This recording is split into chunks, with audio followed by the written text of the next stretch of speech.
Le monde de la F1, vous le connaissez assez bien, ça fait quand même pas mal de temps que vous évoluez avec justement la F1. Est-ce que pour vous il y a des événements marquants qui l'ont fait évoluer dans un sens justement? Oui, ben, déjà il y a l'évolution de la société qui a beaucoup changé par rapport à il y a quelques années, donc forcément ben, la F1 n'échappe pas à la règle. Par exemple, avec l'accès aux pilotes, etc., pour rentrer dans les écuries, avant c'était beaucoup plus facile. Après le Covid, certainement le Covid a encore compliqué les choses et changé les choses. Pendant le Covid, d'abord on n'a plus pu y aller et il n'y avait plus de Grand Prix. Puis c'est la première discipline qui a recommencé. C'était vachement bien organisé, mais avec un protocole sanitaire incroyable. C'était vraiment compliqué. Je dois être dans les 10 Belges qui a été le plus testé, ça c'est sûr. Et donc ça a changé parce que les teams aujourd'hui, le Covid est fini. Enfin, on l'espère, et les teams, ils restent sur les règles, on ne peut plus rentrer dans les motorhomes, etc.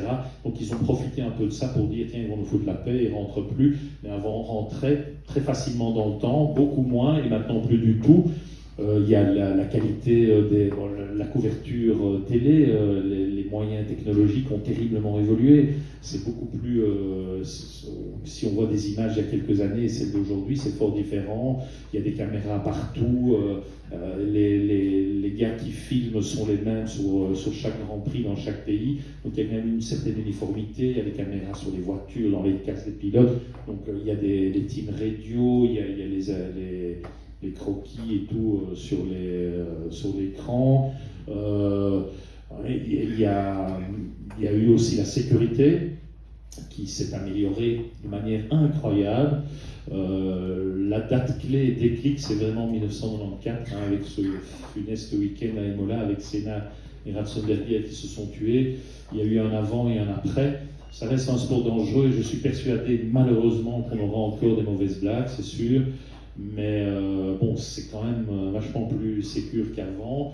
Mais les voitures, les circuits, l'équipement du pilote, tout ça, c'est fortement amélioré. Donc oui, il y a plein de domaines qui ont fait que la F1 est différente d'autrefois. Aussi le fait que maintenant ce sont des Américains qui ont pris ça. Il y a eu la série Netflix qui a permis d'attirer un nouveau public, des jeunes. Bon, la preuve. Des femmes, la preuve. Non, mais sans rigoler, il y a quelques années, aujourd'hui, il y a beaucoup plus de jeunes, beaucoup plus de filles qui regardent des grands prix. Ce n'était pas le cas, ou beaucoup moins le cas auparavant. Donc le public a évolué, Netflix a beaucoup joué, les Américains, ils essayent.